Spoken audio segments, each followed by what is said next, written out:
තම්නේල් එක දැක්ක ගමන් ඔයගොල්ලන්ට පේනවා ඇති ටිකක් අමුතු මාතෘකාවක්. එක්තරා විශේෂිත ගුණාංගයක් නැත්තම් ඒ තුන දාන්න බැරි වෙනවා. ඒක මොන විශේෂ ධාරාව හැදෑරුවත් ඒක එහෙම තමයි. ඉතින් මේ ගුණාංගය මොකක්ද කියලා අපි දැනගන්න ඕනේ සහ ඒ ගුණාංගය දැන් නැති වෙයිද කියලා වට බයක් ඇති. ඒක තමයි වට තියෙන ලොකුම ප්‍රශ්නේ. ඉතින් ඒක එහෙම නැති වෙන එකක් නෙමෙයි. දැනට නැති වුණත් ඒක හදාගන්න පුළුවන් දෙයක්. ඉතින් අපි කතා කරමු මොකක්ද මේ ගුණාංගය කියලා. මේක ඇත්තටම මෙතනදී වෙන්නේ දැන් ඔයා එදිනෙදා ජීවිතේ පාඩම් වැඩ ටික කරගෙන යනකොට ඔයාට ප්‍රශ්න කරන්න යනකොට හිර වෙන්න පුළුවන්. ඔයාට අද දවසේ පාඩම් කරනකොට ටයිම් ටේබල් එක ගැන ප්‍රශ්න ඇති වෙන්න පුළුවන්. ටයිම් ටේබල් එකක් තියෙන්න ඕනනේ. ඒතර අද දවසේ කරගෙන යන වැඩ ටික ගැන ප්‍රශ්න ඇති වෙන්න පුළුවන්. ඒ කියන්නේ විෂයට ඍජුවම සම්බන්ධ විෂයේ කාරණා හා විෂයට අනුබද්ධ කාරණා කියන කාරණා දෙක ඇතුලේ ඔයාට විවිධාකාර ප්‍රශ්න එන්න පුළුවන්. ඒතර ඔය ප්‍රශ්න ටික निराකරණය කරගන්න දවසක් ඇතුලේ පැය 10ක් 12ක් වැඩ කරනවා නම් ඔයාට ඔය වැඩ ටික ඇතුලේ අනිවාර්යෙන් දවසට ප්‍රශ්න 50ක් 100ක් විතර එනවා. මං කොහොමද මේ චූටි වැඩ ටික ගොඩ දාගන්නේ කියන එක. එහෙනම් එදිනදා එන චූටි අර්බුද වලට විසඳුම් ටික ඔයාටම හොයාගන්න වෙනවා. මොකද එච්චර අර්බුද ප්‍රමාණයකට විසඳුම් අපිට වෙන කාගෙන්වත් ගන්න වෙලාවක් නැති නිසා. සමහර අර්බුද දැවැන්ත අර්බුද. උදාහරණයකට අපි පේපර්ස් කරන්න ඕනේ කොහොමද? ඒක ලොකු අර්බුදයක්. හැබැයි ඒකට උත්තරේ ගුරුවරයෙක්ගෙන් ගන්න පුළුවන්. ඒ ලෙවල් හොඳට පාස් වෙච්ච අයියෙක්ගෙන් අක්කෙක්ගෙන් ගන්න පුළුවන්. එක්කෝ හොඳට පාස් වෙච්ච වගේ යාළුවෙක්ගෙන් ගන්න පුළුවන්. ඒවත් දැවැන්ත ප්‍රශ්න. ඒ දැවැන්ත ප්‍රශ්න වලට උත්තර ටික අපිට අනිත් අයගේ උපදෙස් අරහා ගන්න පුළුවන්. ඒක මාර හොඳ වැඩක්. ඒක කළ යුතුයි. ඒ හින්දානේ අපි අයියෙක්ට කතා කරලා සාමාන්‍යයෙන් ප්‍රශ්න අහන්නේ යාළගෙන්. හැබැයි තව තියෙනවා සියුම් ප්‍රශ්න. මයික්‍රෝ ලෙවල් එකේ ප්‍රශ්න තියෙනවා. මැක්‍රෝ ලෙවල් එකේ ප්‍රශ්න ඔයාට අනිත් අයගෙන් අහලා දැනගන්න පුළුවන්. මොකද එහෙම ප්‍රශ්න සංඛ්‍යාව අඩුයි. එකපාරක් දෙපාරක් අහලා ක්ලැරිෆයි කරගත්තට පස්සේ වැඩේ ඉස්සරහට කරගෙන යන්න පුළුවන්. හැබැයි මයික්‍රෝ ලෙවල් එකේ කියන්නේ ශුද්‍ර මට්ටමේ සුළු ප්‍රශ්න දවසට 50ක් 100ක් විතර එන්න පුළුවන්. උදාහරණයකට අපි හිතමු අද මලගෙදරක් සෙට් වෙනවා. කවුරු හරි ළඟ ඥාතියෙක් මැරෙනවා. අම්මා කියනවා පුතේ යන්න වෙනවා මයි මලගෙදර කියලා. සමහරට ඔයාට මලගෙදර යන්න වෙන්නේ නැහැ. හැබැයි ඔයාට සමහරට අම්මට කැම ටික දී ගන්න බැරි වෙනවා. අම්මට යන්න වෙනවා මලගෙදර. ඒතර කැම ටික හොයන්න බැරි වෙනවා. දැන් ඔයාගේ වැඩ ටිකත් බැලන්ස් කරගෙන කැම ටික හොයාගන්නේ කොහොමද? එක්ක මලගෙදර යන්න වුණොත් මලගෙදර ඇතුලේ නාස්ති වෙන පැය 3-4ක් තියෙනවා. කොහොමද ඒ නාස්ති වෙච්ච පැය 3-4 මං ඉදිරි වැඩ කටයුතු ASCII ගොඩ දාගන්නේ? ටිකක් විභාගෙ ලං වෙලා මේ වගේ සිද්ධියක් වුණොත් එහෙම පැය 3-4 අතිශය වටින කාලයක් නේ. සහ ටයිම් ටේබල් එකකට ඇත්තටම වැඩ කරන ළමයට ඒ ළමයට වැඩ ටිකක් තියෙනවා නිශ්චිත වශයෙන් කරන්න. ඒතර මලගෙදරකට සඩන්ලි හදිස්සිය යන්න වුණා කියන්නේ ඒ පැය 3-4 යාගේ ටයිම් ටේබල් එකෙන් මිසින් වෙනවා. ඒතර ඒ ටික එයා ආයේ කොහෙන්ද ගන්නෙ කියන එක ආයේ වෙලාවේ තීරණය කළ යුතුයි. ඒක වෙන කාගෙන්වත් ගිහිල්ලා අහන්න බෑනේ. කොහොමත් අපි කියන්නේ රෙද්දක් ඇඳන් අහන්න බෑනේ කාගෙන්වත් මේ මලගෙදරක් සෙට් වුණා අයියේ මේ කොහොමද අයියෝ මලගෙදරක් සෙට් වුණාම මේ විභාගේ පාඩම් වැඩ ටික කරගත්තේ කියලා අහන්න බෑනේ. ඒ වගේ එක පොඩි කාරණයක්.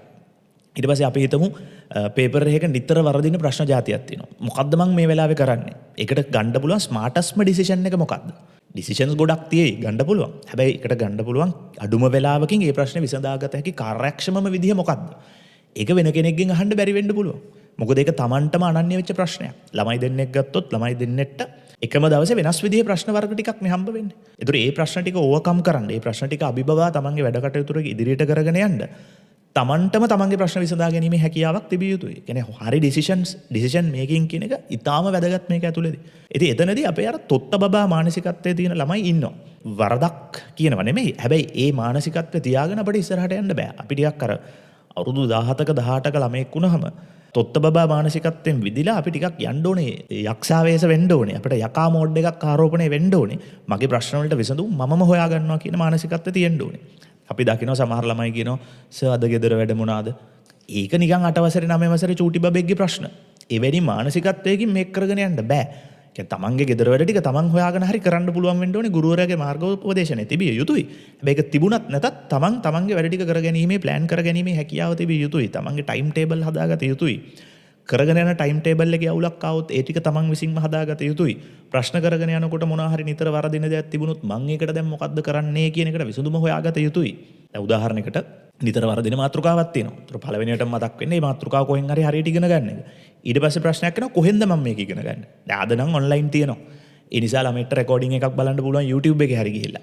සමහර YouTube එකේ ඉගෙනගෙන තේරුන්නේ නැති වුණොත් දැන් මොකද්ද ඔයාගේ විකල්පය? ඒතර ආපහු ඔයාට ඒකට ඔප්ෂන් එකක් තියෙනවා. ඒ වගේ අර කාගෙන ඉස්සරහට යන්න හැකියාව තියෙන්න ඕනේ. ඒක තොත්ත බබා මානසිකත්වයේ තියෙන මනුස්සයට කරන්න බෑ. ඒකට අනිවාර්යෙන් ඔයා ගාව අර යකා මෝඩ් එක තියෙන්න ඕනේ. යකෙක් කියන්නේ නරකක් වෙනවා කියන එක නෙමෙයි. අපි කාටවත් කරදර කරන්න නෙමෙයි යකා මෝඩ් එක යූස් කරන්නේ.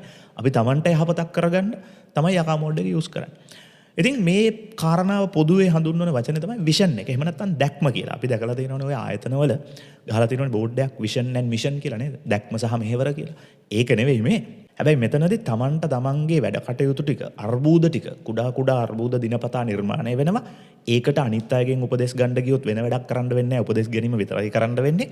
ඒ නිසා අපි ගාව තියෙන්න ඕනේ අපේ අර්බුද ටික විසඳා ගන්න හොඳ දැක්මක්. ඒ දැක්ම ඇති කරගත හැකි පළමු විදිහ තමන්ගේ තියෙන තොත්ත බබා මානසිකත්වය එක්කෝ අවුරුදු 18 ළමයෙක්ගේ ශ්‍රී ලංකාවේ අවුරුදු 18 ළමයෙක් කියන්නේ තාම ළමයෙන්නේ. පිට රටකට අපි ගියොත් එහෙම සුද්දෙක් ඉන්න රටකට අවුරුදු 18ක් කියන්නේ ටිකක් මැචුවර්.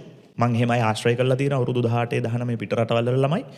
උන් ළමයි නෙවෙයි උන් අපටත් වඩා වෙලාවකට මැචුවර්. උන්ට මාර දැනුමක් ලෝකය ගැන තියෙනවා. සමහර විට ඒකට ලෝකේ වටේ සංචාරය කරලා තිබීම පවා ප්‍රයෝජනවත් වෙන්න පුළුවන්. ලංකාවේ ළමයිට ඉතින් අවුරුදු 18න් රට යන්න වෙන්නේ නැහැ නේ අම්මට තාත්තට පට්ට සල්ලියක් නැත්තම්.